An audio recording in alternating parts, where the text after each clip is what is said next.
第一个问题，刚才您提到了缩减80%，您觉得是哪一些结构应该缩减？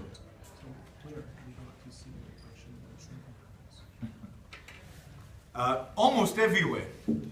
基本上所有的方面都缩减。So in the 19th century, the period of the greatest economic growth in human history. 那19世纪的时候呢，曾经有一度是出现了人类历史上最大规模的经济增长。The American federal government never spent more than 3.5% of GDP. 那美国联邦政府的开支的这个占 GDP 的比例从来没有超过3.5%，那个时候。Today it spends 22% of GDP. 那现在呢是占到了 GDP 的22%。So maybe 80% is too little. Maybe they should shrink by more. 所以说呢，刚才说这缩减80%可能都说少了，应该缩减更多才对。So I would shrink or eliminate all the regulatory agencies. 比如说所有的这些监管部门，那都应该缩减，甚至应该取消。 We do not need an SEC, an EPA, all the alphabet, what we call in America alphabet soup agencies. 那像比如说证券监管委员会、交易委员会啊，还有环保署啊，这些都应该取消。就像我们美国人说的这种所谓联邦监管部门都应该取消。 I would put in a plan to phase out Social Security, phase out Medicare, Medicaid, all the programs that redistribute wealth from young people to old people. The United States, in the next 50 years, will have the greatest wealth redistribution in human history. And it will be from young, poor people to rich, old people. 那我还有计划逐渐取消，比如说社会保障，还有医疗保险这些制度。那因为这些都属于是从年轻人那儿往老年人那儿进行财富的再分配，在今后的50年呢，将发生人类历史上最大规模的财富再分配，是从那些年轻的穷人那边转为再分配给年老的富人那边。It is a disgrace that must be stopped. 这是一个必须要去终止的一个耻辱。So there is no shortage. Almost everything the government spends money on today is something that the government shouldn't be doing at all. 多数的现在美国政府花钱的地方都是它本来就根本不应该做的事儿。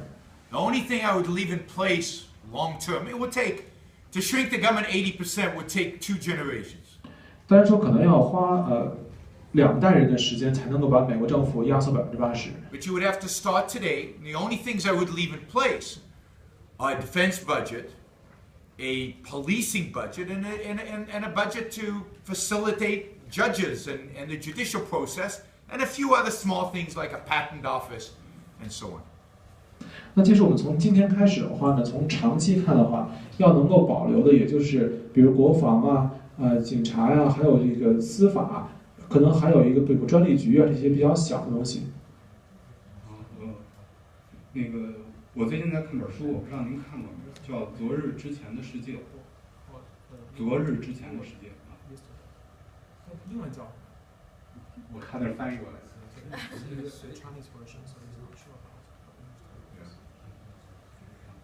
I'm not familiar. 那个书中有一个观点我很喜欢，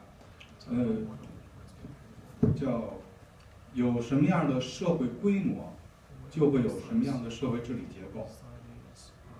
脱离了规模来谈社会管理和方式，是不切实际的。如果我们的社会只由屋子里这几十人组成的，那我们可以谈道德；如果我们的社会由上百人、几万人、11亿人组成的，那我们只能谈规则。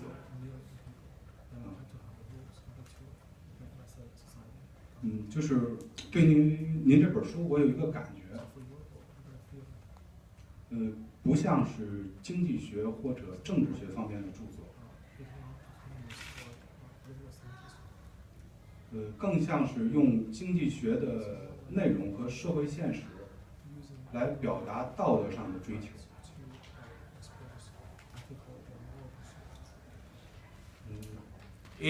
Yeah. Oh. 道德呢是我们每个人都想追求的东西，而且我们也希望能通过自身的道德提高来影响他人。但是我们要看到一个现实，并不是所有的人都会受到我们的影响，并不是所有的人都会受到道德的约束。所以呢，就是感觉在现实的社会框架下，在一个规模极大的社会背景下，道德也许只起到了辅助的作用。就是您提到了压缩政府支出的80%，这里面呢有些内容包括社会福利，它更像是一个对于现实选举，叫美国的选举嘛，它是更是一个对现实的一个适应，才有这么巨额的支出。就社会发展的现状决定了社会的形式。当然了，我觉得每个人都有自己追求道德的理想，也为之而努力。这是我的一个观点。So I disagree with almost everything you said. 基本上您说的我都不敢苟同。I'd say it's the opposite. 我的想法正好相反。The bigger the society, the more people there are in the society, the more freedom we need, and the smaller the government needs to be.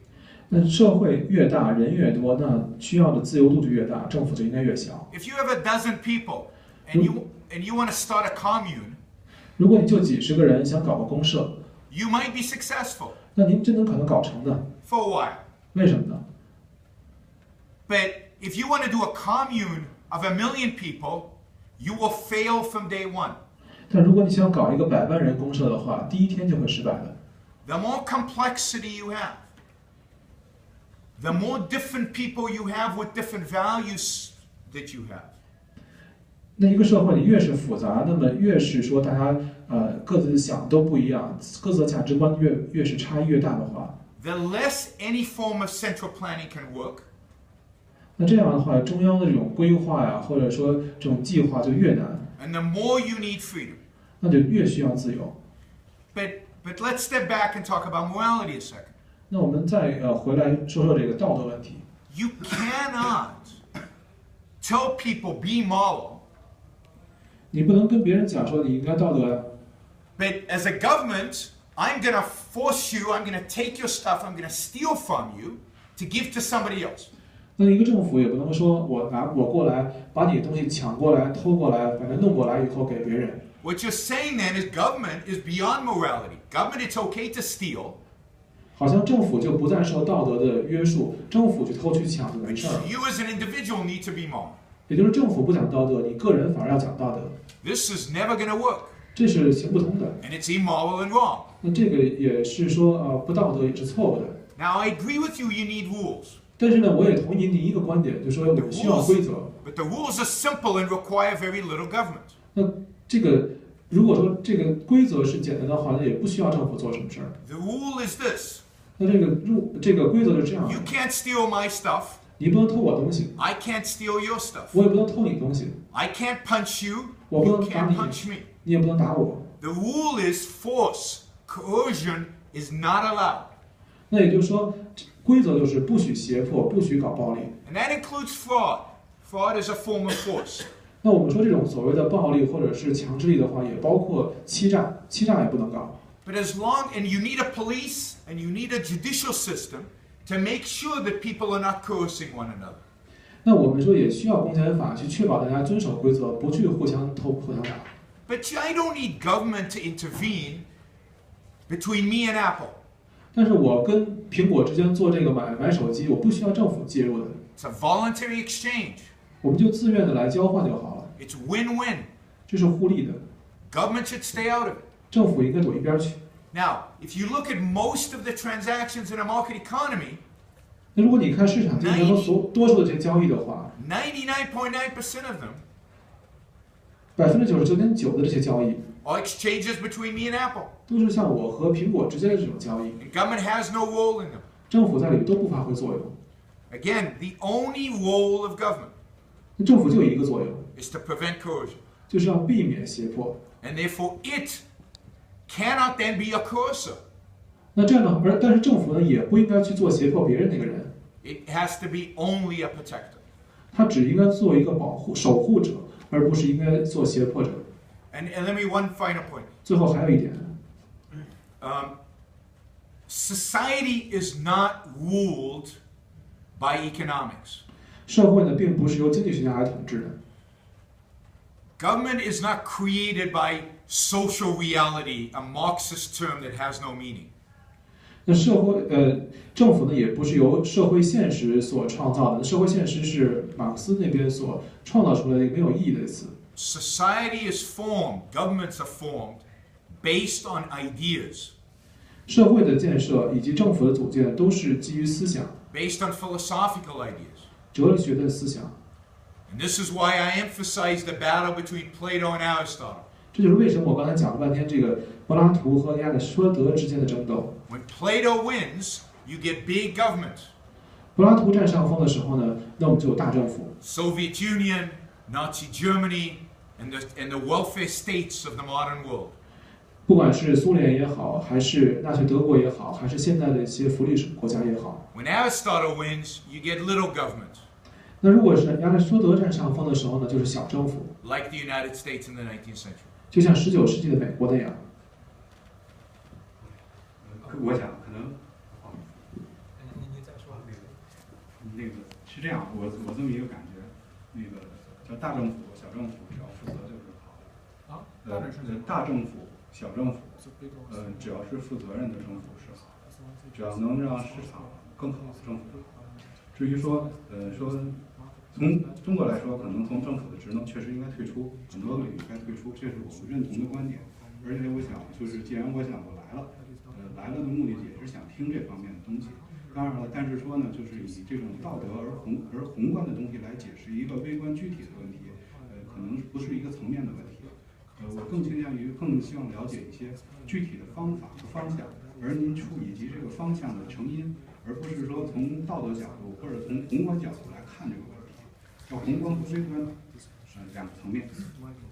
So I would say this. I would say that the government of China should withdraw from all the economic spheres that it's involved in. So, on a concrete basis, 那我想中国政府应该退出所有这些具体的经济领域， it should privatize all state-owned enterprises. 所有国企都应该私有化。 It should privatize banking by getting rid of a central bank. 然后也应该取消中央银行，这样的话让银行业也都私有化。We should withdraw its regulatory control over the economy. 对于经济的这种监管啊、控制啊，也都应该退出。 And we should allow absolute economic freedom to Chinese citizens. 那这样的话，让中国人民能够享受绝对的经济自由， That's all. 就这样就好。税务局需不需要取消？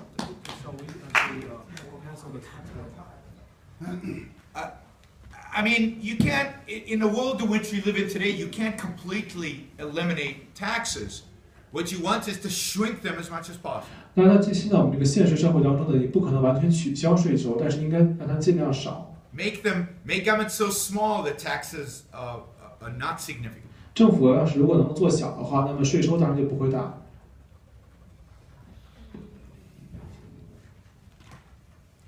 我问个问题，问那个君宁老师，是这样，就是刚才说，就在这个，就是刚才说，大政府吧，这个叫一系列的行为，转移支付，这个福利社会，然后这个累进税，它其实在民主体制下呢，它其实好多可能复杂原因，既是可能是道德，也可能是因为穷人要占富人便宜，也可能是源自于弱者对强者的嫉妒。但民主体制下，政客没办法，他必然要往那个方向走。欧洲刚才也提到了，就是美国也是可能逐渐往高了，并且可能北欧国家更高。那中国现在也有这样的一个趋势，就是房价太高，所以政府保证房子。教育还有医疗，好多有这种趋势。那君宁老师，您说未来什么方式来克服这个倾向？因为这个倾向自然就会造成大政府，这是而且是合理的、自然的一个过程。就民主体制下，怎么克服这个过程？我觉得基本上没有办法。中国现在大政府是一种低福利的、无效的、高腐败的大政府。那么在中国哪一天民主化之后呢？中国这个大政府可能会变得廉洁一些、效率高一些，但是福利会大大增加。这个的问题的根本是在于人性，人性的根本中有一面就是要无偿的占别人的便宜，这是每个人心里的冲动。所以在中国常发生这样的事情。我举个例子，就是某个公司决定某个百货商店决定为了招揽顾客准备发放免费酱油，去哄抢的人急死了，被踩死了。他宁愿被踩死，他还去抢这个免费的酱油，他还不管那个酱油的质量。中国人占便宜的这种心理，无偿的获得这个心理是根深蒂固的。在民主制度下，民主通过选票，就是你政治家要当选，你必须满足的人的人性当中的这部分心理，然后你才能获得选票，然后他们就发明种种的政策来满足这种需求，而且在满足这种需求当中，政治家也得到了好处，因为他把钱真的从社会中收到自己手里来了，让自己变得有钱了、有权了，更多的财富、更大的分配权，他自己也很高兴。所以政府和那些想无偿的占别人的权利、占有别人东西的人都很喜欢这样的福利制度。所以这个在民主制度下也很难改变。我们会看看，在美国当初，美国宪法最要防范的就是多数人的暴政。在美国当时，个人的暴政已经不是问题了，当然这个在中国还是问题。在美国那时候已经没有个人的独裁者的出现，已经没有了。那么美国面临的危险就是多数人的暴政，所以美国的宪法的大概有几十套措施来防范多数人的暴政。但是经过这么多年的演化，由于这个选票的普及，这个选举权的普及，男女之间男女之间的这种平等，穷与富之间的平等，对这种选票对这种财产限制的取消，人人都有选票权。那么这样就导致对选票权的争夺选票的最有效的办法就是你给他送东西，你给他送免费酱油，这个免费酱油就是福利。那我就一个问题，那像刚才那个女士所说，新加坡那样的就是可能是低税制、高自由度的，那是不是为了只有政体做出调整，比如说变成100个新加坡的联合体的时候，这个情况才可能避免？你说的这个非常好，这也是美国一个重要的防范措施，就是美国的国土面积跟中国差不多大，陆地面积，但是它有50个州，中国大陆原来才有29个省。比别人少了21个，比美国少了21个。它这个50个州是高度自治的。比如我们知道，美国没有一所国立大学，美国有国立大学吗？美国有公立大学，但是没有一所国立大学，没有一所国家级的报纸，没有一个国家级的电视台，所有的东西都是地方的。所以美国的这种联邦制度，我们把它叫做竞争性联邦主义。比如在美国，在缅因，你可以没有这个。缅因和德克萨斯，它有很多的这种就跟其他州不一样的税收优惠。比如在纽约和加州这个税就相对比较高。比如说在那个内华达、拉斯维加斯那个地方，你可以自由的离婚或者可以赌博，是不是？就是每个州都在利用自己的优势来与其他州竞争，这样子允许各个州有相对不同的制度，这样子呢，美国这个体制本身就是一个。就不是一个大一统的体制，地方就充满了活力，所以这就是美国制度优越性所在。这种优越性跟它的北边的邻居加拿大比，跟法国这样的国家比，都有很大的优越性。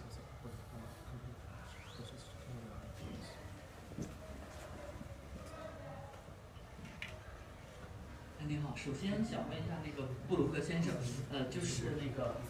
刚才您描述的这一套就是支持自由市场经济的这一套伦理道德，实际上我们是没有分歧的。但我想提出来的一个质疑是呢，就是在现实面前，在现实的这种政治运作面前，可能您提出这套道德观念，它是比较脆弱的。就是用这一套道德观念，当我们与一个福利国家或者是一个专制制度去对话的时候。可能它并不产生作用，我们会观察到背后呢，就是人的这种行事的逻辑呢，可能基于的并不是特别在意您提到的这些道德上的是与非，而是他的自己或者小团体的这种私人利益。也正如刚才君宁老师所描述的那样的一样，所以假设说您的这一套就是伦理道德的理论，它在这个理论上它是有价值的，但是如果在现实当中它能够解决问题，我们就会认为它可能更加的完美。那么当我们诉诸于去解决这些现实的不公正的，包括福利国家的这些问题的时候，我们就总会发觉到。这一套伦理价值实际上它又显得非常脆弱，这个矛盾可能需要怎么解决？第二个问题呢是这样的，就是您描述这一套哲学源流上来的这个知识谱系当中，您比较重要的强调了亚里士多德和柏拉图他们之间的这样的一种对立，而实际上呢，在就是研究哲学领域当中呢，也有其他的两种对立，比如说讲那个苏格拉底和柏拉图之间的这样的一个对立，可能具体的呢是指就是承不承认人的这种理性是有限的，那么我们应该以一个什么样的态度去对待我们的这样的一些政治实践和安排？然后再往后呢，可能哈耶克他也提出了一种对立，就是唯理主义与经验主义的这样的一个对立。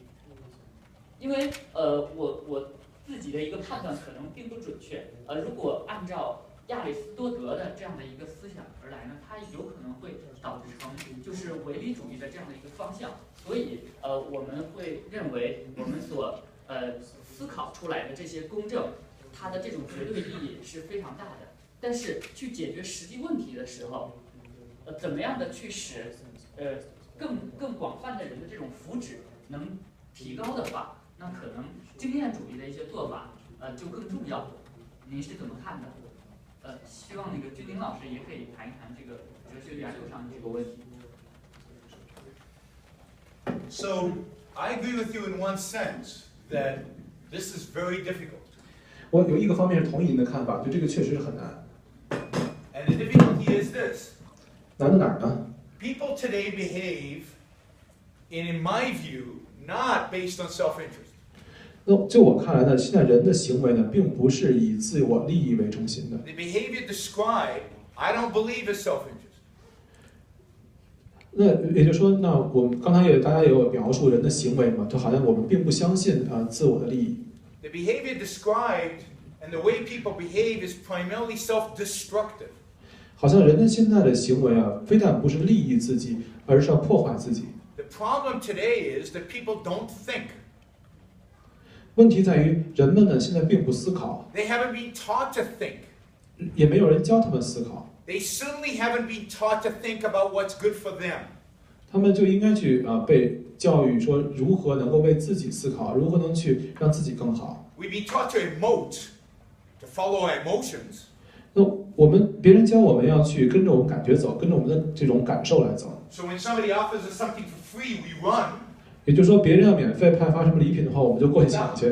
Without thinking, do we need it? Do we want it? Is it any good? And what's the cost in human life to running? 也就是说，别人免费发，那我们就去抢，我们也不去想想到底我们需要不需要这东西，对我们有没有什么用，有没有什么风险或者成本。 So to put it another way, we will not have free markets until people are willing to think about what is in their long-term self-interest.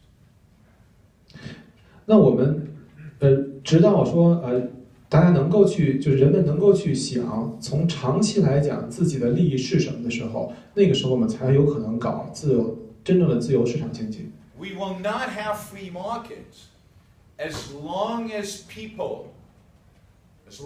a significant number of people reject this idea of rational self-interest. 那只要说人们还拒绝这种理性的自利主义的话，那我们就没法搞自由市场。 It goes back to the previous question. 那就回到前面的问题上。 As long as people think that it's good for them to get welfare, 那只要大家觉得说致富是件好事的话， then they'll keep voting for welfare in the West or putting pressure on politicians in China to give them welfare. 那大家就会不管在中国还是在西方，都会通过选票或者其他方式来让政治领袖给他们更多的福利。I don't view my job as manipulating politicians to give us freedom. 那我的工作呢，我并不觉得是说要让我们操纵政客来给我们更多的自由。We will fail if we believe that's our job. 如果我们觉得我们的工作就是这个的话，那我们就不会成功。Our job is to educate people 我的工作就是去教育大众， about the virtues of freedom, 就是要教育他们，让他们了解，自由是一种美德， about the virtues of rational self-interest. 还有这种理性的利己主义。 This is a long process of education. 这是一个长期的教育过程， There are no shortcuts. 这里没有捷径可走， There's no magic bullet. 也没有这么一个所谓说一个魔法能够一下就让它变为现实。 So I agree, it's fragile, it's hard, 这我也同意，这确实是困难，也是脆弱的。 but I don't see any alternative. 但是我觉得别无他法， Now, I'm not sure I understood the second half of your question. 因为第二个方面的问题呢，我可能没有理解太清楚。 But let me try to at least answer what I understood. 那我能理解多少就回答多少吧。 I disagree with Hayek. 那我并不同意哈耶的观点。 I disagree with most thinkers, most economists. 多数的思想家、经济学家的观点呢，我都不同意。 Really going back to Adam Smith.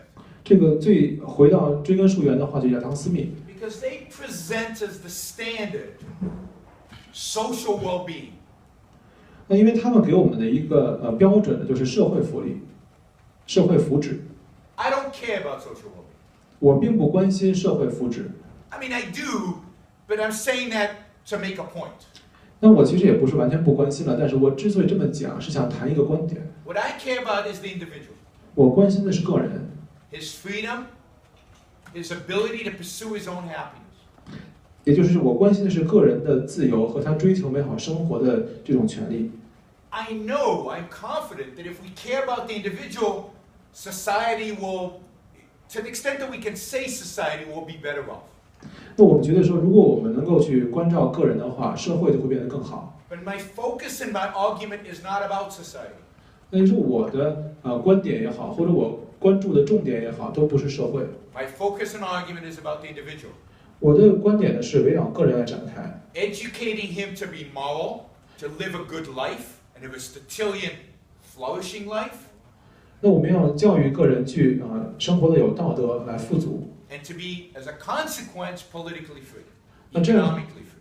那从结果上来讲呢，他们就会有政治和经济上的自由。